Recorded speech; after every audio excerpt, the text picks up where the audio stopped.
Imagine, imagine for a second being handed a full, unconditional pardon by the highest court in the land. Okay. You are holding the finalized, stamped paperwork right in your hand. Yeah. The heavy steel cell door swings wide open. Right.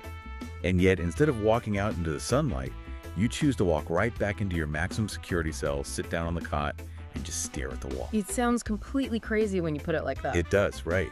But according to a really fascinating stack of theological sources we are diving into today, that is exactly what millions of people are doing this Friday. Yeah, absolutely. So welcome to the deep dive. Okay, let's unpack this, because today's sources are completely deconstructing one of the most widely recognized holidays in the world, which is Good Friday. And I think we need to be really clear up front for you listening right now. Yeah, good point. This is not just some dry theological history lesson. I mean, the texts we are looking at present a very strategic, practical framework. They really do. They're designed to create a very real sense of spiritual urgency, you know? Right, to force a rather uncomfortable question, which is, where do you actually stand right now? Exactly. And it is a brilliant collection of source material to analyze. Right. The core argument here is that the way we approach this day has become, well, a massive problem. Yeah, because the sources suggest that by treating Good Friday as this standard, predictable tradition, we are actually stripping it of its intended power. Right. It has become what the texts call an automatic holiday. An automatic holiday, yeah. I mean, for so many people, the day is literally just a checklist. Oh, totally. You eat some codfish, maybe some other seafood. You take the afternoon off, head to the beach. Right. Maybe you go observe the Stations of the Cross or enjoy a little quiet reflection time at a church service. Visit the family. Appreciate the fact that all the local businesses are closed for a long weekend. You know, you just check the boxes. The rhythm feels nice and familiar, and then you are just done until next year. But that familiar rhythm is exactly what the authors of these texts are critiquing, right? Yes, exactly. Now, they do acknowledge that the foundational, traditional message of Good Friday, you know, the idea that Jesus died for the sins of the world, that is central. Right. There is no dissing that in the material. No, not at all. But they draw a very sharp line in the sand. They argue that stopping at that basic, elementary understanding is actually really dangerous. But wait, stopping at the concept of Jesus died for our sins sounds like, that sounds like the entire point of the holiday. You would think so, right? Yeah.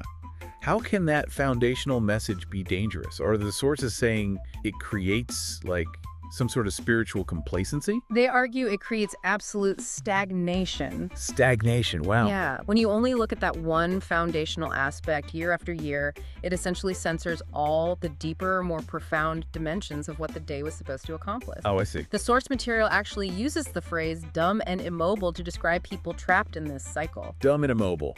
Man, that is a heavy critique for people who are just trying to observe a religious holiday. It is harsh, yeah. But their point is that focusing merely on forgiveness leaves you stuck in a state of perpetually needing to be forgiven. Rather than moving forward into any actual transformation. Exactly. Okay, but the sources do not just throw that accusation out there and leave us hanging, right? Sure. They introduce a very specific blueprint to break out of this stagnation. Yes, they do. They mention something called a Petronki pattern, which... Petronki, that's not a term you hear every day. No, it is definitely not. What exactly is that methodology? So it is a really fascinating approach to textual analysis. The Petronki methodology is a way of reading historical or scriptural texts, where you look at physical, historical events. Like a nation's migration, right? Right, exactly. And you analyze them as psychological and spiritual blueprints. You are looking for patterns that apply to the human condition today. Okay, got it. And within this Petronki method, the sources apply what is known as the EDC pattern. Right, EDC, Mm-hmm. which stands for Egypt, Desert, and Canaan. That is the one. The sources use this historical and geographical progression, starting in Egypt, moving through the desert, and finally arriving in Canaan as a massive metaphor. And it is designed to reveal three completely distinct dimensions of Good Friday, right? Yes. The legal dimension, the spiritual dimension, and the practical dimension. Okay. The key takeaway from the text is that the dimension you are actually experiencing right now depends entirely on your current level of spiritual maturity. That is wild. So if we follow this logic, we really need to look at how this stagnation actually begins. Right. We know the danger of treating Good Friday as a flat, automatic tradition. Let's look at the very first stage of this EDC framework to see where the trap is set. Okay, let's do it. In this analytical pattern, Egypt represents the unbeliever, or, the person who is fundamentally still living under sin. Yeah. And the sources explain that at this stage, Good Friday operates primarily in the legal dimension. What does that mean, legally speaking? Legally speaking, the texts argue that the event of Good Friday provided full forgiveness. It completely removed all accusation. Okay. And it broke the legal hold that sin or past mistakes have over a person.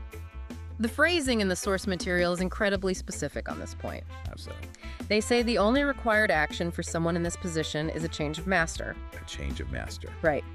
The legal paperwork, so to speak, has already been processed, stamped, and finalized. Oh, this brings us right back to the scenario we started with. Exactly. It's like being locked in a maximum security prison cell. You have been sitting in the dark for years. Suddenly, the heavy steel door is thrown wide open. The warden is publicly fired. Yes, the alarm systems are permanently disabled. Yeah. You are entirely free to walk out into the sunlight. But you don't. Right. Instead of leaving, you are still sitting on the edge of your cot, just feeling guilty about whatever put you in there in the first place. And to take your prison analogy a step further, they aren't just sitting on the cot. They're still jumping every time they hear footsteps in the hall. Oh, wow. Yeah, they are terrified of the warden who got fired yesterday. That is such a powerful image. The texts point out the psychology of the situation, which is that despite the legal promises of freedom, these individuals continue to live with a guilty conscience. They feel intimately tied to and accused by a master that the sources explicitly state no longer has authority. Right. It no longer has authority over them. So it's almost like they are enforcing their own prison sentence.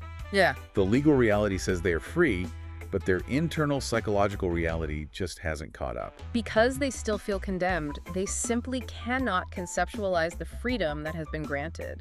Their neural pathways are still wired for guilt and punishment. So for this group in Egypt, Good Friday remains purely a tradition. Exactly. They observe the day, they might even appreciate the concept of forgiveness intellectually, but there is absolutely no internal transformation. It's just legal theory to them. That's all it is? So if the door is open, why is the prison empty? Because legally being free doesn't mean you know how to live outside. You step out of the gates, you leave Egypt, and immediately you hit a wasteland. The texts call this the desert. Yeah, the desert phase. And this transitions us to a massive roadblock. We're looking at believers who have legally escaped, only to get stuck halfway to their actual destination. So the desert group represents the people who have accepted the message. They actually walked out of the prison cell. Okay. For them, the source material says Good Friday means something incredibly profound. The spiritual curtain is torn. Direct access to God is granted. Yes. The path forward to the promised land is completely wide open. The legal dimension is behind them, and the spiritual dimension of access is fully available. But here is where the sources expose a fascinating and, frankly, tragic contradiction. Yeah, this part is wild. The texts point out that the people in the desert celebrate Good Friday exactly like the people in Egypt. Which completely defeats the purpose of leaving Egypt in the first place. Instead of moving forward into the spiritual rest that is available to them, they just keep obsessing over the forgiveness they already received back in the prison cell. They are applying Egypt's medicine to Canaan's problems. Exactly. The imagery the sources use here is so stark. They talk about how this desert group has full access to milk and honey. Yes. They have the ability to conquer these massive obstacles in their lives, what the texts call Jericho. All right. The Jericho. But instead of doing any of that, they remain totally stuck. They just keep living on manna. They keep focusing strictly on keeping rules, observing Sabbaths, engaging in what the sources call works of the flesh. And essentially just getting conquered by their enemies instead of being the ones doing the conquering. We really have to unpack what that actually means in a practical sense. Yeah, let's do that. When the sources talk about living on manna, they are describing spiritual survival mode. Survival mode. Yeah. I mean, manna was literally just enough food to not starve for one day. Oh, I see. In modern psychological terms, this is the person who only taps into their spiritual life to ask for just enough strength to survive a miserable, toxic Friday at the office. They are just trying to get by. Right. Whereas milk and honey would be asking for the wisdom and authority to build an entirely new career path. Or to completely change the dynamic of their workplace, yeah. Manna is defense. Milk and honey is offense. That's a great way to put it. So what does this all mean for you as the listener? If you are listening to this and you realize you might be operating in the desert phase, why choose manna? Yeah. Why choose the daily struggle when the texts say the way forward is completely open? Well, the sources paint a very clear picture of the why. First, they highlight a persistent law mindset. Yeah, law mindset. Right. Even though these people are out of the prison, they are still trying to earn their freedom through rule following. Oh, wow. They think if they just suffer enough or observe the traditions perfectly enough, they will somehow validate their escape. That makes a lot of sense. Second, there is a fundamental lack of knowledge. They just do not know that milk and honey is an actual option for them today. Exactly. Add to that a completely misaligned focus. Meaning they're looking backwards? Yes. They are constantly looking backward in gratitude for the forgiveness of past debts, rather than looking forward to future transformation. Oh, that's a huge trap. And finally, the sources place a heavy emphasis on the repetition of the message. These believers are simply repeating the exact same elementary story year after year. Right. Every Good Friday, we focus exclusively on the pain of the cross and the forgiveness of sin. They never update their understanding. And the psychological reality is if you only ever tell the elementary story, you will only ever live an elementary spiritual life. You just walk in circles in the sand. Pretty much. You are no longer in Egypt, but you are absolutely not where you are supposed to be. Which means this deep dive really needs to shift to the ultimate objective. Let's go there. We have talked about the legal freedom of Egypt. We have unpacked the spiritual access and the trap of the desert. But what does actual arrival look like? This brings us to the final part of the EDC pattern, which is Canaan. Here's where it gets really interesting, because the sources describe this group with a vocabulary that sounds almost like a different religion entirely. Yeah, it really does. Canaan represents the mature, fully born-again believers in this framework. Okay. And for this group, the texts explain that Good Friday operates in a highly practical dimension. A practical dimension. So it is no longer just a legal theory of forgiveness. No. And it is no longer just the spiritual potential of the desert. Right. It is a lived daily reality. Let's decode the metaphors the sources use here, because the contrast is wild. In the desert, we said people are just trying to survive on manna and are constantly getting conquered by their problems. Right. But for the Canaan group, the sources say Good Friday is about actively establishing God's kingdom. They talk about the ability to turn water into wine. Yes. They talk about shifting away from exhausting works of the flesh to producing fruits of the Spirit. They even use the phrase walking on water. That's incredible. So to understand this, we have to look at the mechanisms behind those phrases. Definitely. What does turning water into wine actually mean for someone listening, navigating their life this Friday? Well, the texts are talking about a mechanism of transformation. In the desert, you merely endure a mundane or difficult situation. Which is the water. Right, the water. In Canaan, you use the mechanics of grace to actively change the nature of that situation into something celebratory and life-giving. The wine. Exactly, the wine. It is not about enduring. It is about transforming. So it is a completely different paradigm of authority. Walking on water isn't just a historical magic trick in this context. No, not at all. It's a metaphor for stepping on top of the chaotic, turbulent elements of your life that would normally drown you. And using them as a pavement to walk forward. Wow, using them as pavement. That is a perfect synthesis of the text's intent.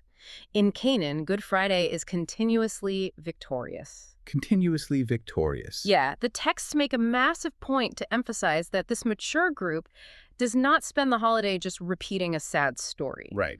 They do not dwell endlessly on the pain, the suffering, or the basic need for forgiveness. Because that would be applying Egypt's medicine to Canaan's reality. Exactly. They aren't just checking boxes on the automatic holiday checklist. Every single year, because they are positioned in Canaan, they explore new, miraculous things. Yes. Their understanding of the day expands. They look at Good Friday and ask, what new territory does this historical victory allow me to conquer today? That is such a great question. This, according to the analytical pattern, is the intended destination. The whole point of the event was never just basic salvation and hanging out in the desert trying to survive. The point was always to get you to Canaan.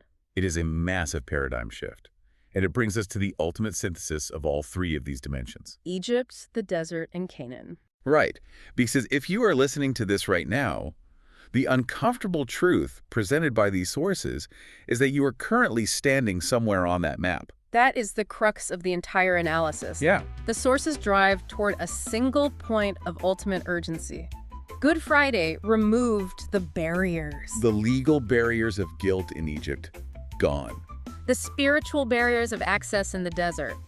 Torn down. But, and this is the critical distinction, grace is a door, not a conveyor belt. Right. It does not move people automatically. You cannot just stand still on the calendar date, eat your codfish, go to church, and expect the holiday to somehow carry you into spiritual maturity. All the provision has been made, but the participation is entirely up to the individual. The source material drives this point home with some incredibly powerful impact statements. They really do. They were practically demanding the reader's attention. Listen to how the texts frame this. Grace opened the road, but you must walk it. You are free to leave, but not forced to leave. The way is open, but you must enter. You are free to leave, but not forced to leave. That goes right back to the guy sitting on the cot in the unlocked prison cell. Yeah. The system will not drag him out into the sunlight. He has to stand up and walk. And to help the reader figure out exactly where they are failing to walk, the sources actually provide a brilliant little diagnostic tool. Oh, this part is so good. It cuts right through the comfort of our traditions. The texts argue, if your Good Friday message never changes, your position didn't change. Let that sink in for a second, because it is the ultimate litmus test. It really is. If your Good Friday message never changes, your position didn't change. If you are telling the exact same story, focusing on the exact same elementary elements of basic forgiveness that you did 5 or 10 years ago, you have not moved. You are either still sitting in the unlocked cell of Egypt, intellectually understanding forgiveness but living in guilt, Or you are wandering in circles in the sand of the desert, eating manna, and just trying to survive your week. right. You are not experiencing the continuous victory and the active transformation of Canaan. Which brings us right back to where we started this deep dive. We talked about how this weekend has become an automatic holiday. The checklist. The checklist, exactly. Yeah. The beach, the expected meals, the comfortable routine. It requires very little from us, and it challenges us even less. Yeah. But based on the mechanisms and the psychology we have unpacked today from these sources, I want to leave you with one final thought to mull over. A really important question to explore. One question to really explore on your own as the weekend approaches. Okay.